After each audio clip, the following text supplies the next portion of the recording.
নমস্কার শ্রোতা বন্ধুরা, আপনাদেরকে স্বাগত জানাই গল্পের আসরে। আজ আমরা আপনাদের জন্য নিয়ে হাজির হয়েছি লেখক সুকান্ত দাসের কলমে অপহরণ রহস্য। আর সব থেকে বড় কথা হলো, এটা আমাদের পরিবারের সত্যান্বেষী অজিতেশ বক্সী সিরিজের গল্প। তাহলে আপনারা মন দিয়ে গল্পটি শুনুন, আশা করি আপনাদের খুব ভালো লাগবে। এবং এই সত্যান্বেষী অজিতেশ বক্সী সিরিজের গল্প যদি আরও শুনতে চান তবে কমেন্টে বলতে ভুলবেন না কিন্তু। আর বেশি কথা না বলে এবার শুরু করা যাক আমাদের আজকের নিবেদন।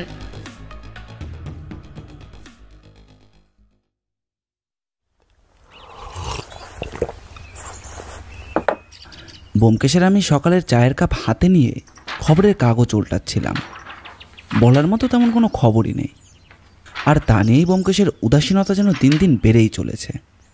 এখন আর খবরের কাগজটা হাতে নিয়ে এসে দেখতেও চায় না।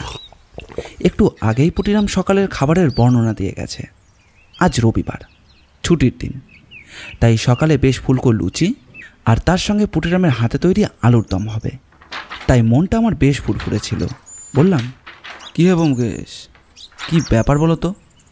অত মন দিয়ে ওই দলিলটায় তুমি কি পড়ছো? রাখাল দিয়ে গেছে দলিলটা, বুঝলে? আসলে এই একই রকম একটা দলিল এক ভদ্রলোক তৈরি করিয়েছেন, তবে দুটো দলিলের মধ্যে তারিখের পার্থক্য রয়েছে, কিন্তু সামান্য একদিন। ভদ্রলোক মারা গিয়েছেন, এবার কোনটা আসল কোনটা নকল সেটাই বোঝা যাচ্ছে না। দুটো দলিলই কোনো সময় আসল মনে হচ্ছে, আবার কখনো মনে হচ্ছে দুটো দলিলই নকল। আর সবচেয়ে বড় সমস্যা হলো, দুটো দলিলের সাক্ষী কিন্তু একই মানুষের। বলো কি? তার মানে কোনোভাবে একই সাক্ষীদের দিয়ে দুটো দলিলেই সই করানো হয়নি তো? আমিও এটাই জানতে চাইছিলাম। হয়তো ভদ্রলোককে দিয়ে দুটো দলিল একসঙ্গে সই করিয়ে নিয়েছেন, বা কোনো কারণে নিজেই দুটো দলিল তৈরি করিয়েছেন। আরও আশ্চর্য ব্যাপার হলো, সমস্ত দলিলটাই আগাগোড়ায় হাতে লেখা। তুমি তো জানোই, লিখে সাক্ষী রাখলে তাহলে সেই দলিল আইনের চোখে গ্রহণযোগ্য হয়। ব্যোমকেশ আরও কিছু হয়তো বলতো, তার আগেই পুটিরাম ঘরের পর্দা ঠেলে ভেতরে এসে বলল, দাদাবাবু, আপনার সাথে একজন দেখা করতে এসেছেন, বলছেন বড় দরকার। তা আমি বললাম, আজ তো ছুটির দিন, তাছাড়া দাদাবাবুর শরীরটাও খুব একটা ভালো নয়, দাদাবাবু কারোর সঙ্গে দেখা করবেন না। তিনি বললেন তার নাকি খুব জরুরি দরকার। আমার কাছে যে আসে তার খুব জরুরি দরকারেই আসে পুটিরাম, না হলে আমার কাছে কেউ আসে না। এই মাসখানেকের মধ্যে কজন আমার কাছে এসেছে বলো তো? পুটিরাম একথার উত্তর দিতে পারবে না, কারণ সে সমস্ত মনে রাখে না। তবে আমি জানি এই মাসখানেকের মধ্যে কোনো কেস আসেনি যে তা কিন্তু নয়। তবে কেসটা মনের মতো না হলে সে আবার হাতেও নেয় না। তাই তিনটে কেস হাতে এলেও ব্যোমকেশের পছন্দ হয়নি বলে সেগুলো হাতে নেয়নি। তার বদলে রাখালবাবুর দিয়ে যাওয়া দলিলের ব্যাপারটা নিয়ে পড়ছে। পুটিরাম বাইরে গিয়ে ডেকে আনলো লোকটিকে। একটু পরে আমাদের সামনের ঘরের পর্দা ঠেলে যে লোকটি ঘরে ঢুকলো তাকে লোক না বলে যুবক বলাই ভালো, কারণ তাকে দেখে মনে হলো তার বয়স খুব একটা বেশি নয়, বড়জোর 25 কিংবা 26 হবে। চোখের ওপর একটা চশমা আর মাথার চুল বেশ সুন্দর করে একপাশে পেতে আঁচড়ানো, পরনে পোশাক ধোপ দুরস্ত। তার মুখে আর চোখে কি একটা যেন অদ্ভুত ব্যাপার খেলা করছে। ঘরে ঢুকতেই ব্যোমকেশ হাতের ইশারায় তাকে সামনের চেয়ারে বসতে বলল। যুবকটি সামনের চেয়ারে বসে বলল, নমস্কার ব্যোমকেশবাবু, এই সময় আপনাকে বিরক্ত করার কোনো ইচ্ছা আমার ছিল না, কিন্তু খুব সমস্যায়। কতদিন ধরে হচ্ছে সমস্যাটা? না, আপনি যেমন ভাবছেন তেমন সমস্যা নয়। আসলে যে কি সেটা আমি নিজেও জানি না। আপনাকে গোটা ব্যাপারটা খুলে না বললে আপনি কিছুই বুঝতে পারবেন না। আপনাকে প্রথম থেকে ব্যাপারটা খুলে বলতে হবে। বেশ, বলুন। ব্যোমকেশবাবু, আমি আপনার চেয়ে বয়সে অনেকটাই ছোট। আমায় আপনি বলতে হবে না, আপনি আমায় তুমি করেই বলতে পারেন, তাতে আমার ভালো লাগবে। বেশ মুকুন্দ, তোমার যা বলার আছে তুমি খুলে বলো। মনে রাখবে, একটা কথাও বাদ দেবে না। প্রথম থেকে তোমার যা যা মনে হয়েছে তার সবটাই বলবে। ব্যোমকেশের ইশারায় পুটিরাম মুকুন্দের জন্য জল রেখে গিয়েছিল। মুকুন্দ ঢকঢক করে খানিকটা জল খেয়ে বলতে শুরু করলো, আমি একটা সওদাগরি অফিসে কাজ করি। ওই ধরুন সকাল 9টা নাগাদ বাড়ি থেকে বেরিয়ে পড়ি, তারপর সেখানে সকাল দুপুর পেরিয়ে বিকেল বিকেল সেখান থেকে বেরিয়ে বাড়ির দিকে ফিরি। সেই সওদাগরি অফিসে আমার বাবা এক সময় কাজ করতেন, সেই সূত্রেই কাজটা জোগাড় করতে পেরেছিলাম। তাছাড়া পড়াশোনা আমি করেছি, তাতেই সুবিধা হয়েছিল। বাড়িতে আমার বৃদ্ধ বাবা মা ছাড়া আর কেউ নেই।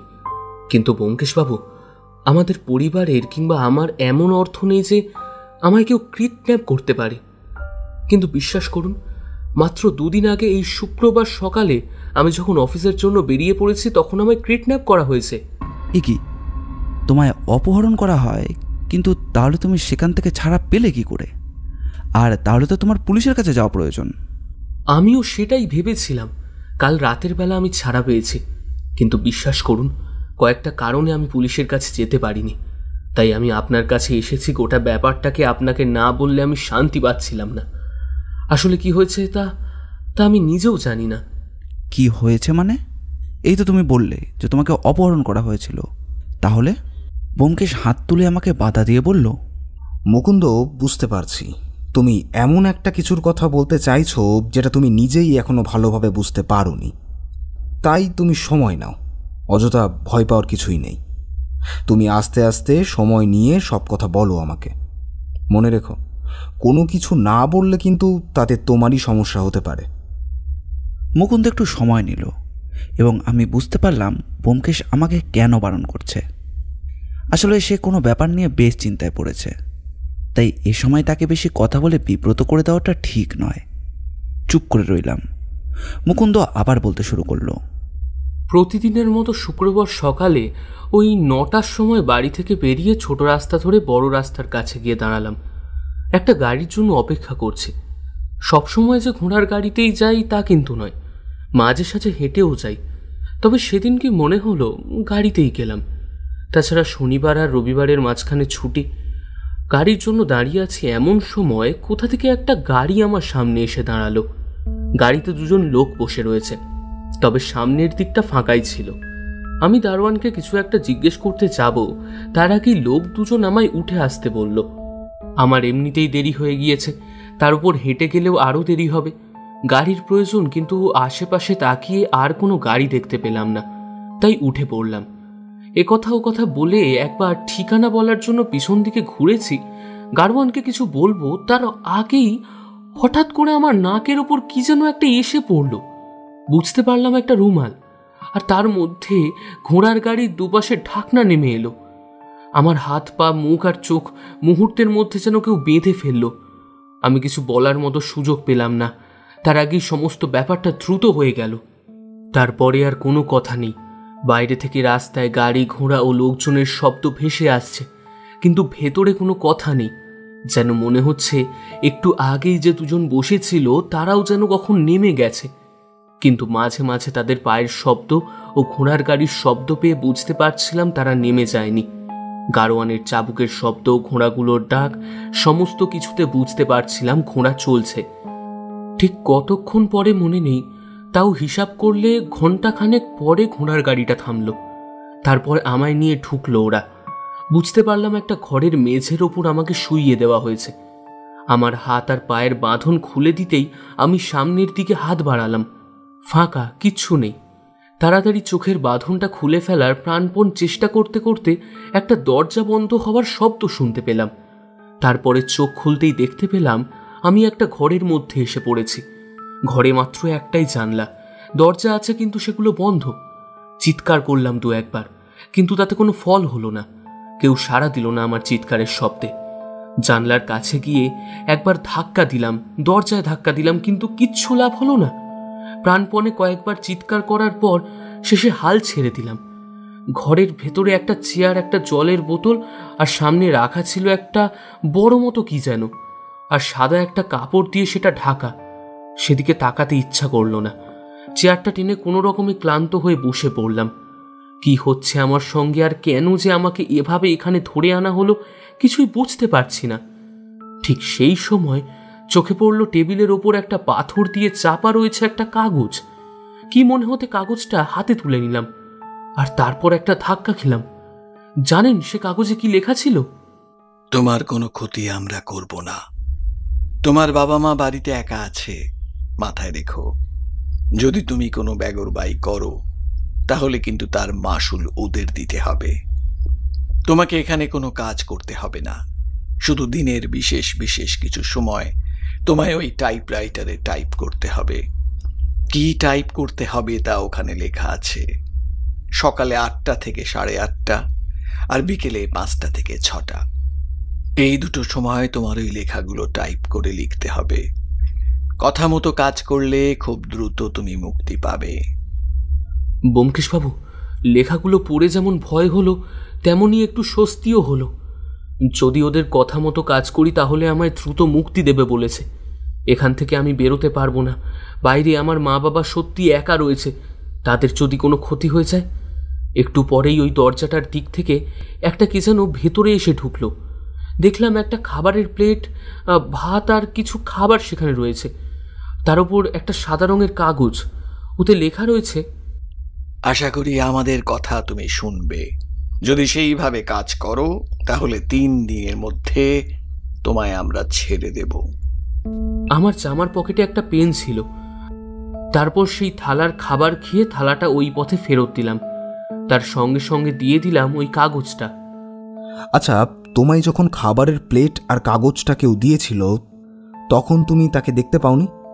দরজাটা বেশ শক্ত কাঠের, আর তাছাড়া একটা ব্যাপার আমি বুঝতে পেরেছিলাম, ওই দরজা জানালা বেশ মজবুত। তাছাড়া ঘরের ওপরের দিকে ঘুলঘুলি ছাড়া হাওয়া আসার আর কোনো পথ নেই। আর বাবা মায়ের কথায় আমি বেশ ভয় পেয়ে গিয়েছিলাম, তাই আমি আর কোনো চেষ্টাই করিনি। তারা আমায় বলেছিল 3 দিন পর ছেড়ে দেবে। বিশেষ বিশেষ সময়ে ওই টাইপরাইটারের মতো কিছু কাজ করতে হবে। এই আর এমন কি কাজ, তাই রাজি হয়ে গেলাম। কথাবার্তা চলতো ওই কাগজের টুকরোর মাধ্যমে। সেদিন বিকেলের দিকে 1 ঘন্টা আমায় টাইপ করতে হলো। টাইপরাইটারটা বেশ পুরনো, টাইপ করতে গেলে খটখট শব্দ হয়। তাছাড়া আমার কাজ এটাই, তাই খুব একটা অসুবিধা হলো না। টাইপরাইটার পুরনো হলেও বেশ মজবুত রয়েছে এখনো। একটা সাদা কাগজে বাংলা হরফে ঠিক একটা গল্প না অন্য কিছু লেখা ছিল, বুঝতে পারছিলাম না। যেমন ছিল তেমন টাইপ করতে লাগলাম। লোকগুলোর বুদ্ধির তারিফ না করলে কিন্তু পারলাম না, সত্যি বলছি। কারণ সকালে 8 ঘন্টার বিকেলে 1 ঘন্টা করে টাইপ করলে এই সমস্তটুকু শেষ করতে আমার 3 দিনই সময় লাগতো। বিকেলের দিকে টাইপ শুরু করে টাইপ করে চলেছি, এমন সময় মনে হলো সে দরজার কাছে কেউ একজন এসে দাঁড়িয়েছে। তাই কাজ শেষ করে উঠে পড়ে দরজার কাছে গেলাম। আস্তে আস্তে বললাম, আমি তো তোমাদের সমস্ত কথা শুনছি, আর আমায় তোমরা ছেড়ে দেবে তো? আমার বাবা মায়ের কোনো ক্ষতি করবে না তো? একটু পরেই দরজার নিচ থেকে একটা কাগজের টুকরো ভেতরে এসে পড়ল। তাতে লেখা রয়েছে, তোমার কাজে আমরা খুশি হয়েছি। তোমার বাবা মার কোনো ক্ষতি হবে না এবং কথা দিচ্ছি 3 দিনের মধ্যে তুমি মুক্তি পাবে। রাতে মাংস হচ্ছে আজকে। অদ্ভুত, অপহরণকারীরা অপহরণ করে নিয়ে গিয়ে রান্নার খবর দিচ্ছে, তাও আবার মাংস রান্না করে খাওয়াচ্ছে। মুকুন্দের মুখে এতক্ষণে একটা অদ্ভুত হাসি ফুটে উঠল। যারা আমায় অপহরণ করেছিল তারা সত্যিই সে রাতে আমাকে মাংস খাইয়েছিল ব্যোমকেশবাবু। আর মিথ্যে কথা বলবো না, সে রান্না ছিল সত্যিই অপূর্ব। প্রায় 2 দিন আমি সেখানে ছিলাম, শুক্রবার এবং শনিবার। ওই 2 দিন ওদের কথা মতো সকালে 8 ঘন্টা আর বিকেলে 1 ঘন্টা টাইপ করেছিলাম টাইপরাইটারে। আজকের 3টা টাইপ করলে হয়তো সম্পূর্ণ হয়ে যেত, কিন্তু সেটা আর করতে হলো না। কাল রাতের বেলা খাওয়া দাওয়া করে নিচে একটা লম্বা কাগজ পেতে শুয়েছি। সে কাগজটাও ওদের সঙ্গে কথা বলেই জোগাড় করেছিলাম। ওরা কিন্তু মুখে কোনো কথা বলছিল না, যা হচ্ছিল সবটাই কাগজে লিখে। ওরা ওটা দিয়েছিল আমার শোয়ার জন্য, না হলে ঘুমোতে হবে তো। আর ওই 2টো সময় ছাড়া সারাদিন কোনো কাজ নেই। তবে কাল রাতের বেলা ওরা আবার এলো। সন্ধ্যার পর ঘরের ভেতরে কাজ করার জন্য একটা আলো দেওয়া হয়েছিল। ওরা দরজার কাছে এসে দাঁড়িয়ে কাগজটা আমায় দিল। বুঝতে পারলাম আমায় এখান থেকে চলে যেতে হবে, কিন্তু আমি যেন কোনো শব্দ না করি। শব্দ করলে সমস্যা হতে পারে আমার, কারণ ওদের কাছে রিভলভার আছে। দরজা খুলে আমার মাথায় একটা কালো কাপড় পরিয়ে দেওয়া হলো। আমার ঠিক কোমরের কাছে একটা রিভলভার ধরল কেউ। আমি কোনো কথা বলার সুযোগ পেলাম না। ওদের সঙ্গে হাঁটতে হাঁটতে বেরিয়ে পড়লাম। বাইরের অন্ধকার এইটুকুনি বুঝতে পেরেছিলাম, কারণ ঘুলঘুলি দিয়ে চাঁদের অল্প আলো ভেতরে আসছিল। আবার সেই ঘোড়ার গাড়িতে করে যখন রাস্তায় নামলাম তখন বুঝতে পারলাম ওরা আমার হাত খুলে দিয়েছে। তবে হাত দিয়ে মুখের কাপড়টা খুলতে বেশ খানিকটা সময় লাগলো। ততক্ষণে জায়গাটা ফাঁকা। দেখলাম বাড়ির কাছে ছোট রাস্তাটার কাছে ওরা আমায় নামিয়ে দিয়ে গেছে। একটু হেঁটে গেলেই আমার বাড়ি। আমি আর দেরি করলাম না, তাড়াতাড়ি বাড়িতে চলে গেলাম। তবে একটা ব্যাপার ব্যোমকেশবাবু, সেদিন যে ব্যাগটা আমার সঙ্গে ছিল সেটা এই কদিন আমার কাছে ওরা দেয়নি, কিন্তু আমায় নামিয়ে দেওয়ার পর সেই ব্যাগ আমায় দিয়ে গেছে। হঠাৎ করে কি এমন প্রয়োজন পড়লো ওদের যে আমাকে এভাবে নিয়ে গেল, সেটা আমি বুঝতে পারছিলাম না। আচ্ছা, তুমি কি একটা টাইপ করেছিলে বললে, সেটা কি ছিল? প্রথমে আমি ভেবেছিলাম যেটা টাইপ করছি সেটা হয়তো গুরুত্বপূর্ণ কিছু একটা, কিন্তু একটা গোটা দিন 1.5 ঘন্টা কাজ করার পর বুঝলাম আসলে তা নয়। কোনো একটা বাংলা উপন্যাসের অংশ মাত্র সেটা, আর কেউ সে উপন্যাসের খানিকটা অংশ টাইপরাইটারে টাইপ করে রেখে দিয়েছে। সেটাই আমাকে আবার দেখে দেখে টাইপ করতে হবে। কিন্তু এমন একটা কাজের জন্য কেউ কি করতে আমায় নিয়ে যাবে আর কেন, সেটাই আমি বুঝতে পারছি না।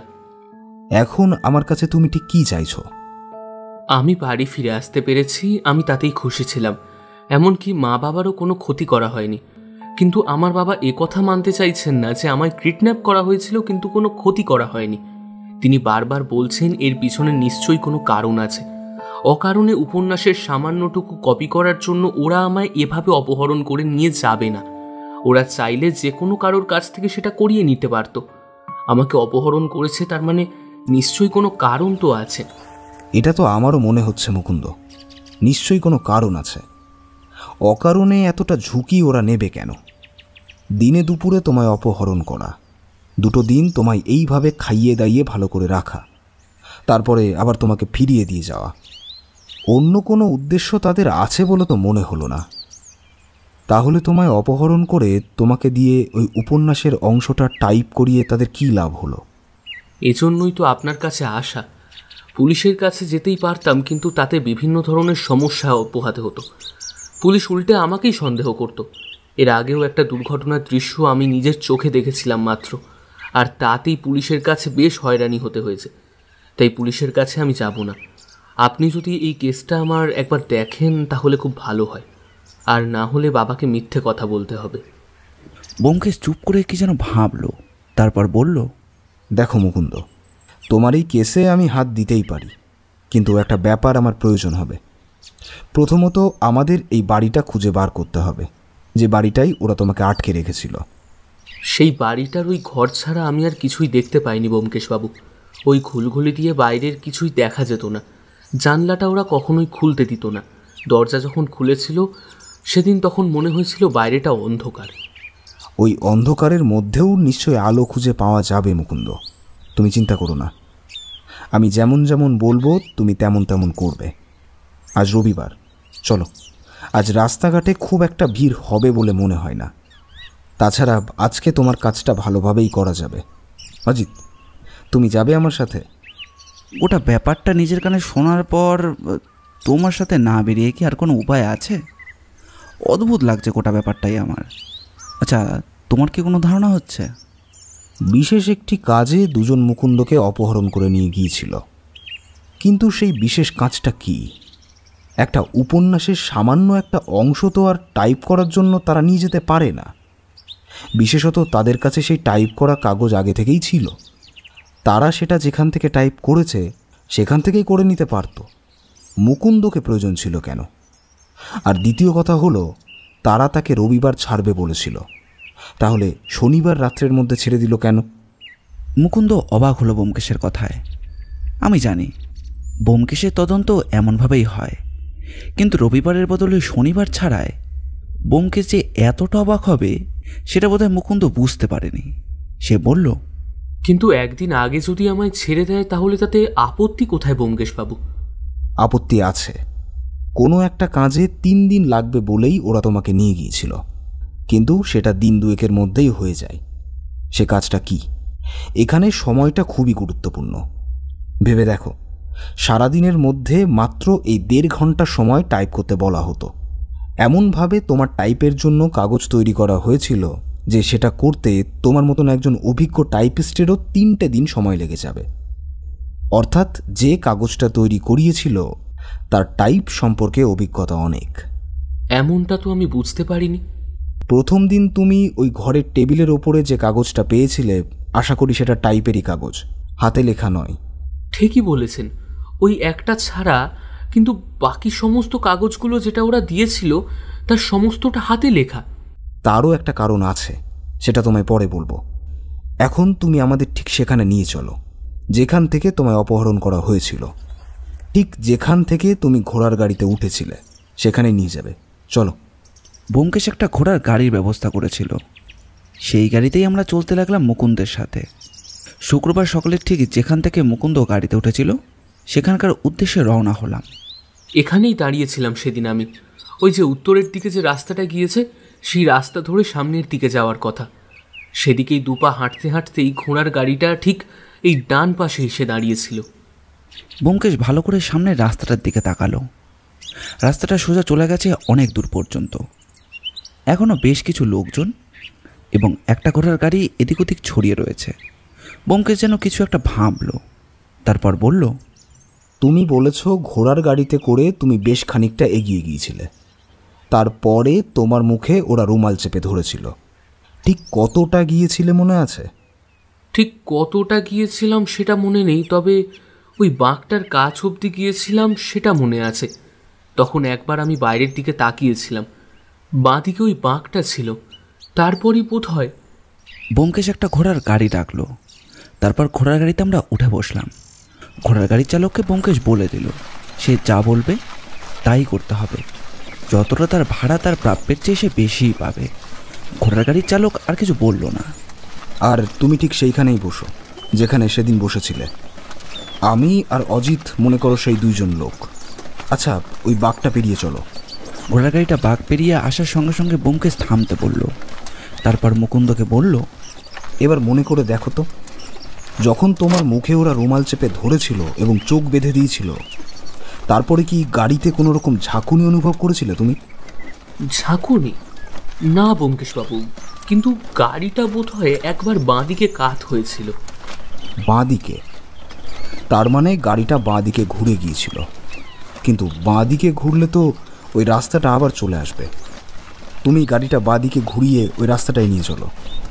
গাড়িটা বাঘ ঘুরিয়ে আবার আগের রাস্তায় ফিরে এলো। কিন্তু এটা তো আমরা আবার আগের রাস্তায় ফিরে এলাম। এবার তুমি মনে করার চেষ্টা করো তো, তারপর তোমার চোখ বেঁধে নিয়ে যাওয়ার সময় তুমি ঠিক কী কী শব্দ শুনেছিলে? মুকুন্দ প্রাণপণে মনে করার চেষ্টা করতে লাগলো। তার কপালে বিন্দু বিন্দু ঘাম জমেছে, নাকটা মাঝে মাঝে ফুলে আসছে।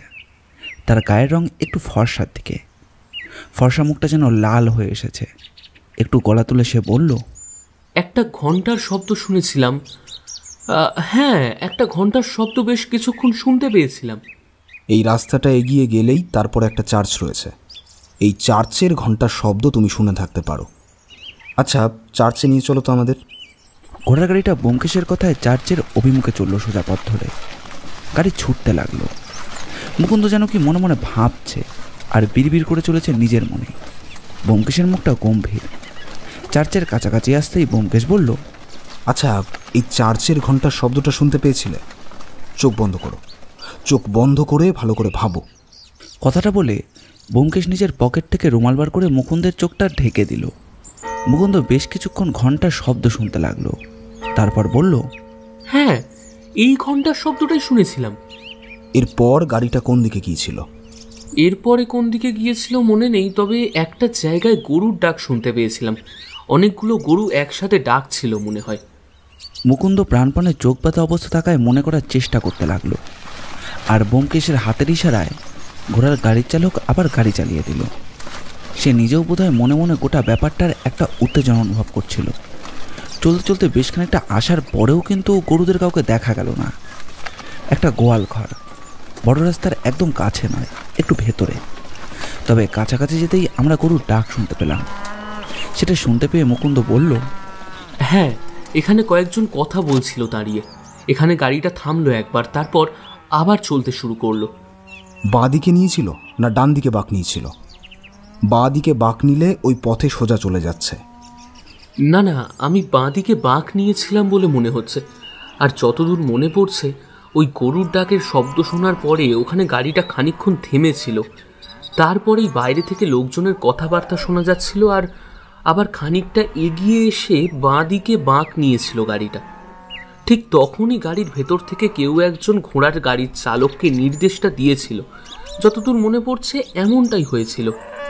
আচ্ছা, বাদিকে চলো। এরপর কিছু মনে আছে? মানে এর পরে আর কিছু শুনতে পেয়েছিলে? বাঁদিকে বেশ কিছুক্ষণ চলেছিলাম, তেমন কোনো শব্দ নেই। তবে আরও প্রায় মিনিট 20 যাওয়ার পর একটা বাজারের সামনে এসে পড়েছিলাম, আর তারপরেই শুনতে পাচ্ছিলাম লোকজনদের চটলার কথা। সেখানে এসে গাড়িটা একটু আস্তে আস্তে চলছিল। ব্যোমকেশ, আমার মনে হয় সামনের ওই বাজারটারই কথা বলছে। ওই বাজারের কাছে যদি গাড়িটা যায়, তার মানে দক্ষিণ দিকে গিয়েছিল ওরা। দক্ষিণের দিকের ওদিকটাই লোকজন কিন্তু বেশি যায় না, ফাঁকাই থাকে। তাছাড়া ওদিকে বেশ পুরনো কিছু বড় বড় বাড়ি রয়েছে। চলো তো দেখি। বাজার পেরিয়ে যাওয়ার সময় মুকুন্দ সম্মতি জানালো যে এমন শব্দ সে একটা শুনতে পেয়েছিল, কিন্তু আরও কিছু শব্দ তো প্রয়োজন সেই জায়গাটা চেনবার জন্য। কিন্তু মুকুন্দ আর কিছুই মনে করতে পারল না। আরও খানিকটা আমরা এগিয়ে এলাম। একটু পরে বন্দরের দিক থেকে জাহাজের সাইরেনের শব্দ ভেসে এলো, আর ঠিক সেই মুহূর্তেই মুকুন্দ চেঁচিয়ে উঠল, মনে পড়েছে। ওই বাড়িতে যখন আমায় ওরা নামাচ্ছিল তখন ওই জাহাজের সাইরেনের শব্দটা আমি শুনতে পেয়েছিলাম। তার মানে এই পথ দিয়ে গিয়ে ডকের কাছাকাছি কোনো একটা বাড়িতে ওরা তোমায় রেখেছিল। চলো দেখাও। ডক এলাকার কাছাকাছি কিন্তু কোনো বাড়ি নেই। বেশ খানিকটা দূরে একটা পাড়া শুরু হয়েছে। সেখানে জাহাজের নাবিকেরা, বিশেষত এখন যারা জাহাজে কাজ করতে পারে না তারাই থাকে। সেখানে বাড়িগুলোও বেশ পুরনো। অনেক আগেই বাড়িঘরগুলো তৈরি করা হয়েছিল। এখন সেগুলো কোনো রকমে মেরামতির কাজ চলছে। সেখানে পাশাপাশি বেশ কয়েকটা বাড়ি, কিন্তু এটার মধ্যে কোন বাড়িতে যে মুকুন্দকে রাখা হয়েছিল তা তো মুকুন্দের পক্ষে বোঝা সম্ভব নয়। আমরা সেই রাস্তা ধরে হাঁটতে লাগলাম। মুকুন্দ আর কিছুই বলতে পারল না, তবে এমন একটা জায়গায় যে সে এসেছিল সেটাই বলল। ব্যোমকেশ একটা কাজ করলো, আশেপাশের সমস্ত বাড়িতে খোঁজ খবর নিতে লাগলো। প্রতিটি বাড়ির দরজায় ধাক্কা দিয়ে খোঁজ নিতে লাগলো যে সেই বাড়িতে ভাড়া পাওয়া যাবে কিনা, আর সেই ফাঁকে বাড়ির ভেতরটা একবার দেখেও নিচ্ছিল। এভাবে পাশাপাশি কয়েকটা বাড়িতে ঘোরার পর একটা বাড়ির দরজা খুলতেই কাজের লোক গোছের কেউ একজন বেরিয়ে এলো। ব্যোমকেশ ভাড়া বাড়ির কথা জিজ্ঞাসা করেছিল। লোকটা যেন রেগে উঠল, বলল, না, এখানে কোনো বাড়ি ভাড়া দেওয়া হবে না। এ বাড়ি যতবার ভাড়া দেওয়া হয় ততবারই সমস্যা। যেন কথাটা ধরে নিয়েই ব্যোমকেশ বলল, ক্ষমা করবেন, মানে এই বাড়িতে কি সমস্যা হয়েছে যদি আমায় একটু খুলে বলেন। আপনাকে কেন বলতে যাব? আপনি কে? আমি ব্যোমকেশকে যে কবার অম্লান বদনে মিথ্যা কথা বলতে দেখেছি, এটাকেও তার মধ্যে ধরে নিতে হলো।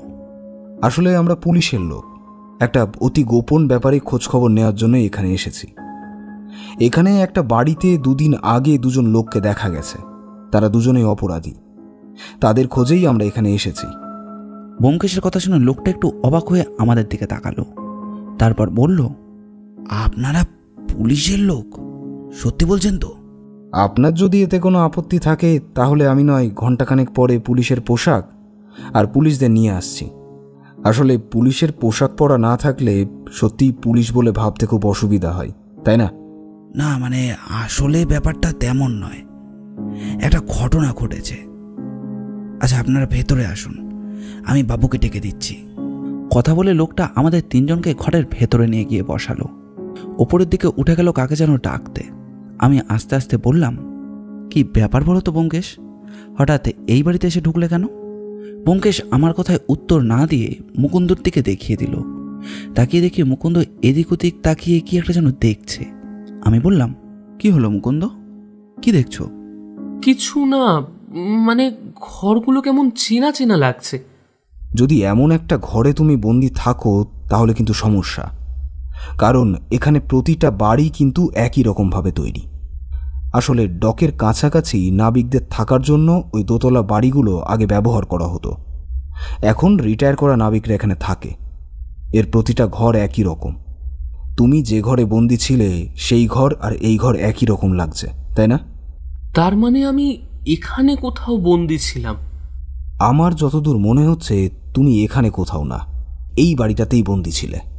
দেখলে না, প্রথমে ঢোকার সময় কাজের লোকটা কি বলল? এই বাড়িটা ভাড়া দেওয়া যাবে না। বিশেষ করে কোনো কারণে তারা ভীষণভাবে চিন্তিত হয়েছে। সেই কারণটাই আমি জানতে চাই। একটু পরেই ওই লোকটি নেমে এলো, তবে তার সঙ্গে আরও একটি লোক নেমে এলো। গায়ের ওপর একটি জামা চাপাতে চাপাতে তিনি নিচে নেমে এসেছিলেন। তার পরনে একটা পাজামা, তবে তার চেহারাটা রোদে ঝলসে যাওয়ায় একটু তামাটে রঙের, মাথার চুল কম, চোখের দৃষ্টি একটু কম বলেই মনে হলো। আগে লোকটি তার হাত ধরে আস্তে আস্তে নিচে নামিয়ে নিয়ে এলো। নিচে নেমে আগের লোকটি বলল, এই হলো এই বাড়ির মালিক, আমার বাবু আপনাদের সঙ্গে কথা বলতে চায়। ব্যোমকেশ উঠে নমস্কার করতেই অপর প্রান্ত থেকে অন্য লোকটি বলল, আমি চোখে ভালো দেখতে পাই না, তবে আপনারা পুলিশের লোক শুনে আমি নিচে নামতে বাধ্য হলাম। দেখুন তো কি অবস্থা হয়েছে। মাত্র 2 দিন আগে, না 2 দিন না 3 দিন আগে দুজনকে ঘর ভাড়া দিয়েছিলাম, ওপরের ওই পাশাপাশি 2টো ঘর। ওরা বলল ওরা কি কাজে এখানে এসেছে, এখানে থাকতে চায়, তাই আমার কাছে এলো। আমিও দেখলাম ওপরের ঘরগুলো ফাঁকাই থাকে, আমি নিচের ঘরে থাকি, পাশের ঘরে থাকি। আমার কাজের লোকটিও আমার সব কিছুর খেয়াল রাখে, তাই ওকে নিজের ঘরেই রাখি। তাই ভাবলাম ওই ওপরের ঘরটা ভাড়া দিয়ে দিই। এখন দেখি সেই ওপরের ঘরে দেয়াল ভর্তি ফুটো। ঘরের একদিকে গোটা দেওয়ালটাতেই এমন ফুটো, কিন্তু তারা কালকে রাতেই কোথায় যেন চলে গেছে, তাদের ব্যাগপত্র কিছুই ঘরে নেই। 1 মাসের ভাড়া তারা আগেই দিয়েছিল, কিন্তু আমার দেয়ালটা ফুটো করে যে অবস্থা করে দিয়ে গেছে, সেটা সারাই করতেও তো বেশ কিছু টাকা পয়সা খরচা হবে। মাত্র বছর 3 আগে ওটা সারাই করেছিলাম, আবার সারাই করতে হবে। যারা এসেছিল তারা 2 জন ছিল, আপনি তাদের দেখেছিলেন? ওরা এসেছিল বৃহস্পতিবার, তারপর বলল ওরা কি কাজের ব্যাপারে এখানে এসেছে। আমার কাছে একটা টাইপিং মেশিন ছিল, সেটা আমি কিনেছিলাম অনেক আগে। সেটা দেখে ওরা বেশ খুশি হলো, বলল ওদের ভালো হবে। ওদের মধ্যে একজনের টাইপিং শেখার নাকি খুব শখ। বেশ কিছু কাগজপত্র ওরা কিনে নিয়ে এলো, আর তারপর টাইপিং শিখবে বলল। কিন্তু আমি এই 2 দিন, এই শুক্রবার থেকে কাল পর্যন্ত না বাড়িতে ছিলাম না। একটা কাজে গেছিলাম পাশে শহরে, সেখান থেকে লোক এসেছিল আমায় ওই নিয়ে যেতে। আজ সকালেই দিয়ে গেছে। কিন্তু আমার এই কাজের লোকটি ছিল, কাজের লোকটি তাদের সব কিছু দেখাশোনা করত। তবে তারা কোনো কিছুই না বলে শুধু শুধু আমার একটা ঘরের দেওয়াল ফুটো করে দিয়ে এভাবে কেন চলে গেল? হ্যাঁ, সেটাই তো আমি বুঝতে পারছি না। আচ্ছা, 3 বছর আগেই আপনি এই ঘর সারাই করেছিলেন, তাই না? মেরামত করেছিলেন না নতুন করে তৈরি করিয়েছিলেন? দেয়ালগুলো একদম ভেঙে পড়েছিল, তাই সেগুলো নতুন করে আবার মেরামত করা হয়েছিল। হ্যাঁ, ওই 3 বছর আগেই হবে। হ্যাঁ, কেন বলুন তো? ব্যোমকেশ কি যেন ভাবলো চুপ করে, তারপর মুকুন্দের দিকে তাকিয়ে বলল, ওপরের ঘরটা একবার দেখে আসবে নাকি মুকুন্দ? যে ঘরে টাইপরাইটারটা আছে সেই ঘরটা। কথাটা শুনে মুকুন্দের মুখটা কেমন যেন ফ্যাকাশে হয়ে গেল। এরপর আমরা সবাই মিলে উপরে উঠে এলাম। 2 তলায় এবং 1 তলায় পাশাপাশি 2টো ঘর। 2টো ঘরের দরজাই এখন বন্ধ। একটা ঘরের দরজার কাছে এগিয়ে এলো ওরা। মুকুন্দ চিৎকার করে বলল, এই তো দেওয়ালটা, এই দেওয়ালের কাছেই আমি দাঁড়িয়েছিলাম। মুকুন্দের কথা শুনে সেই কাজের লোক আর নাবিক দুজনেই যেন অবাক হলো। নাবিক বলল, কি হয়েছে বলুন তো? আর আপনারা তো এই পুলিশের লোক বললেন, কিন্তু এখন উনি কি বলছেন? হ্যাঁ, আপনারা কি কারণে এখানে এসেছেন? আর আমার কাছে যারা ভাড়া থাকতে এসেছিল তারাও কি কোনো অপরাধ করেছে? অপরাধ তো তারা করেছে। এই ছেলেটিকে তারা অপহরণ করেছিল, তারপর আপনার ঘরের 2 তলায় তাকে পরপর 2টো দিন আটকে রেখেছিল। তাকে দিয়ে বেশ কিছু কাগজপত্রও টাইপ করিয়েছিল। আর শুধু তাই নয়, আপনার ঘরের দেয়ালে যে ছিদ্রগুলো করে রেখে গেছে সেটাই তো অপরাধ। কিন্তু আমার মনে হচ্ছে এর চেয়ে কোনো বড় অপরাধ একটা হয়েছে। আচ্ছা, যাদের আপনি ভাড়া দিয়েছিলেন তাদের দেখলে আপনি চিনতে পারবেন? নিশ্চয়ই চিনতে পারবো। দুজনেই বেশ লম্বাটে চেহারার, তবে ওই পরিষ্কার করে কামানো গাল, মাথার চুল ছোট ছোট করে ছাঁটা দেখে তো মনে হচ্ছিল কোনো পুলিশ কিংবা এমন কিছুতেই কাজকর্ম করে মনে হয়। চেহারা দেখেও তো তাই মনে হলো। অপরাধী আর পুলিশের চেহারার মধ্যে পার্থক্য কিন্তু শুধুমাত্র ইউনিফর্মটাই। আচ্ছা, আপনার জবানবন্দি কাজে লাগতে পারে পরে। এবার আমায় গোটা ঘটনাটা বলুন। কোন ঘটনা? লোকগুলো দেয়াল ফুটো করে তারপর কাল রাতে এখান থেকে পালিয়ে গেছে, কিন্তু আপনি কখন বুঝতে পারলেন ব্যাপারটা? ওই ভোরবেলার দিকে আমার কাজের লোকটা দেখেছিল, তারপরে সকালে আমি ফিরতে আমাকে বলল। কি করব বুঝতে পারছি না। আসলে এসব ব্যাপার বাইরে জানাজানি হলেও তো ঝামেলা। আবার নতুন করে রিপেয়ার করা, তারপর ওপরের ঘরে কাউকে থাকতে দিয়েছি, এটাও পরে জানাজানি হলে তো সমস্যা হবে। বুঝতেই পারছেন, আসলে এখনো রিটায়ার করে গেছি, টাকা পয়সা হাতে খুব একটা বেশি নেই। তাই এভাবে যদি ওই 2 পয়সা হাতে আসে, হ্যাঁ সেটাই ভেবেছিলাম। কিন্তু শেষ পর্যন্ত বোধহয় জেল খাটা আসামিদের আপনি জায়গা করে দিয়েছিলেন। জেল খাটা আসামি? বলেন কি? আমি তো কিছুই বুঝতে পারছি না, এসব কি হয়েছে আমার বাড়িতে। কিন্তু আমি বুঝতে পারছি। দেখুন, আজ থেকে প্রায় 3 বছর আগে শহরের একটা সোনার দোকানে ডাকাতি হয়েছিল। ডাকাত ছিল 2 জন। রিভলভারের ভয় দেখিয়ে তারা ডাকাতি করে। সোনা দানা টাকা পয়সার সঙ্গে তারা বেশ কয়েকটা হিরে চুরি করেছিল। পরে তারা ধরা পড়ে এবং সোনা দানা টাকা পয়সা সবই ফেরত দেয়, কিন্তু হিরেগুলো পাওয়া যায় না। তারা বলে ওখানে কোনো হিরেই ছিল না। যে কারণেই হোক তাদের শাস্তি 3 বছরের বেশি হয়নি। বোধহয় এর পেছনে অন্য কোনো কারণ ছিল। হিরেগুলো তারা এমন কোথাও রেখেছিল যেখানে আবার তারা গিয়ে সেগুলো ফেরত আনতে পারে। যতদূর আমি জানি, পুলিশ সেই সময় এক ডক এলাকার থেকে তাদের উদ্ধার করেছিল। আর আপনার বাড়িতেই ঠিক সেই সময় এই ঘরটা রিপেয়ার চলছিল। হ্যাঁ, এবার মনে পড়েছে। উপরের ঘরে যখন কাজ চলছিল, সেদিন রাতের বেলা বাড়িতে না 2টো চোর ঢুকেছিল। প্রথমে আমি বুঝতে পারিনি, ওকে ডেকে তুললাম। ততক্ষণে দরজা খোলা, চোর পালিয়েছে, কিন্তু সে কিছুই চুরি করেনি। আমার মনে হয় না সে কিছু চুরি করতে এসেছিল। আমার মনে হয় সে চুরি করা মাল এখানে রাখতে এসেছিল। বুঝতে পেরেছিল এই বাড়িতে আপনি মেরামতের কাজ চালাচ্ছেন। বিশেষ করে ওই ঘর খোলাই রয়েছে। এমনটা হতেই পারে যে যারা মেরামতের কাজ করেছিল তাদের সঙ্গে ওদের কোনোভাবে সাক্ষাৎ হয়ে গিয়েছিল, আর তাই ব্যাপারটা ওরা জানতো। কাজ হচ্ছিল, অর্থাৎ ঘরের দরজা খোলাই ছিল। তারা ওখানে হিরেগুলো লুকিয়ে রেখে দিয়েছিল, পরে সুযোগ বুঝে সেখান থেকে নিয়ে যাবে বলে। কিন্তু তার আগেই তারা ধরা পড়ে যায়। 3 বছর পর সেখান থেকে বেরিয়ে ওরা তককে তককে থাকে হিরেগুলো খুঁজে বার করতে হবে। তার জন্যই কাজে লাগায় মুকুন্দকে। কিন্তু মুকুন্দকে এখানে আটকে রেখে তাকে দিয়ে টাইপরাইটারের কাজ করিয়ে ওদের লাভ কি হচ্ছিল? এখানে যে হিরেগুলো লুকানো আছে সেটা ওরা জানতো, কিন্তু এই ভদ্রলোক যে বাইরে যাবেন সেটা বোধহয় ওরা জানতো না।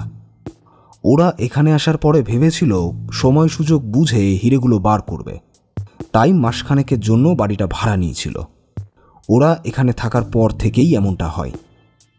তারপরে যখন উনি সকালে চলে গেলেন, ওরা বেরিয়ে পড়ল কাউকে একটা আনার জন্য। বোধহয় ঘোড়ার গাড়িতে মুকুন্দ ওঠার পরে এমন কিছু কথা বলেছিল যাতে মুকুন্দ একজন টাইপিস্ট সেটা ওরা বুঝতে পারে, এবং সেই কারণেই মুকুন্দকে ওরা নিয়ে আসে। সকালে যে সময়টা তোমার নামটা কি যেন? তুমি নিশ্চয়ই সকালের দিকে এবং বিকেলের দিকে দোতলায় যেতে। লোকটি বলল তার বাতের ব্যথা রয়েছে, তাই সে উপরে যেতে পারে না। সমস্ত ব্যবস্থা নিচেই ছিল। উপরের ঘরগুলো একরকম ফাঁকাই থাকতো, তাই সকালের দিকে একবার আর বিকেলের দিকে একবার যেত। ব্যোমকেশ বলল, ঠিক যে সময়গুলোতে তুমি ওখানে যেতে, ঠিক সেই সময়ে ওরা মুকুন্দকে ওই টাইপরাইটারের কাজ করতে বলেছিল। ঠিক ওই সময়গুলোতেই মুকুন্দ টাইপিংয়ের কাজটা করত, আর তাই রঘুর মনে হতো ওদের মধ্যে কেউ একজন কাজ করছে। ওরা চাইছিল যত দ্রুত সম্ভব কাজটা শেষ করার।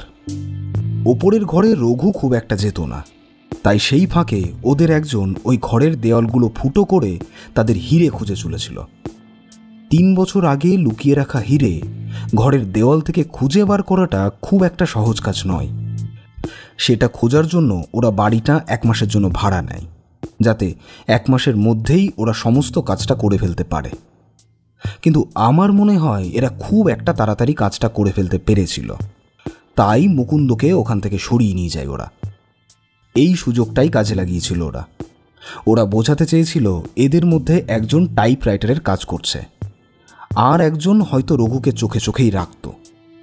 রঘু, তুমি ওদের মধ্যে দুজনকেই সবসময় দেখতে পেতে? তার মানে ওরা একজন একজন করে ওই ঘরে ঘরে খুঁজে বেড়াতো, আর আরেকজন থাকতো বাইরে। তাই যখন রঘু উপরে যেত তখন টাইপরাইটারের শব্দ না করলে রঘু বুঝতে পারবে না যে ওই ঘরে ওই লোকটা কী করছে। এই কারণেই মুকুন্দকে নিয়ে যাওয়া হয়েছিল, তৃতীয় একটা মানুষ হিসেবে। মনে পড়েছে, আমি ঘোড়ার গাড়িতে ওঠার সময় বলেছিলাম যে আমি একজন টাইপরাইটার আর আমি অফিসে কাজ করি। তার একটা অক্ষর উঠে গিয়েছিল, সেটা সারাতে হবে। গোটা ব্যাপারটাই কিন্তু আমার একটা অনুমান উচিত। আচ্ছা, আপনার পুরো নামটা কি? আমার নাম ওই তন্ময় রায়। এই ডকের অনেক জাহাজ আমি আগে চালাতাম, আর আপনার নাম তো আমি অনেক শুনেছি। হ্যাঁ ব্যোমকেশ বাবু, তবে এখন বাইরে যাওয়ার মতন কোনো কারণ তো আমার নেই। চোখে ভালো দেখতে পাই না, তাছাড়া কানেও যা শুনি তাও খুব কম।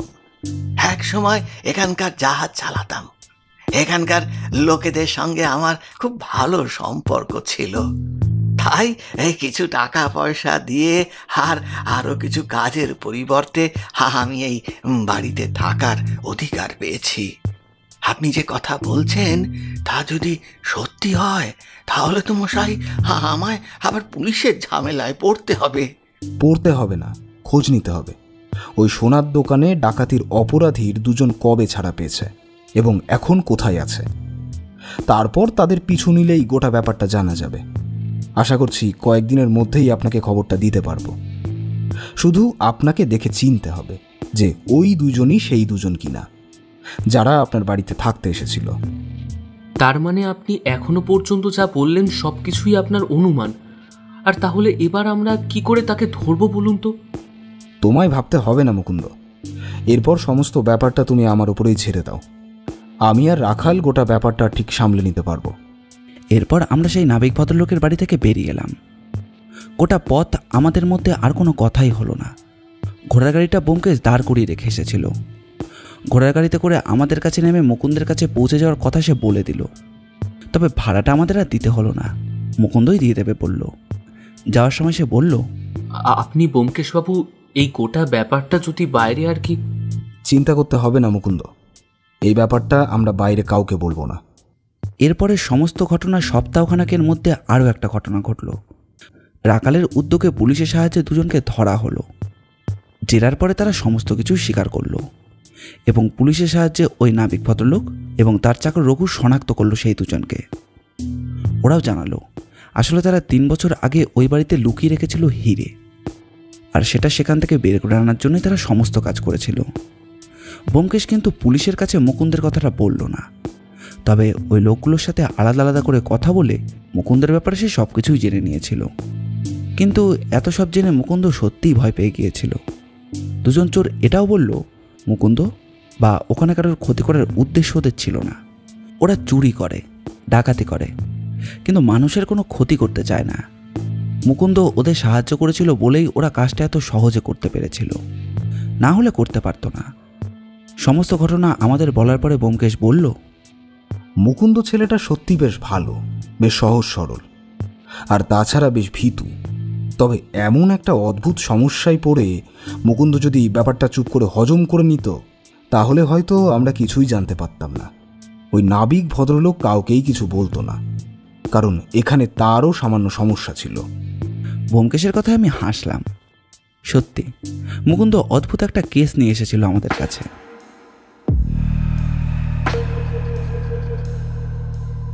আপনারা এতক্ষণ শুনছিলেন লেখক সুকান্ত দাশের কলমে অপহরণ রহস্য। তাহলে কেমন লাগলো আজকের নিবেদন? কমেন্ট করে জানাতে কিন্তু একেবারেই ভুলবেন না। আর প্রতি সপ্তাহে এরকম আরও সুন্দর সুন্দর গল্প শুনতে আমাদের চ্যানেলটি সাবস্ক্রাইব করে আমাদের পাশে থাকবেন। অসংখ্য ধন্যবাদ।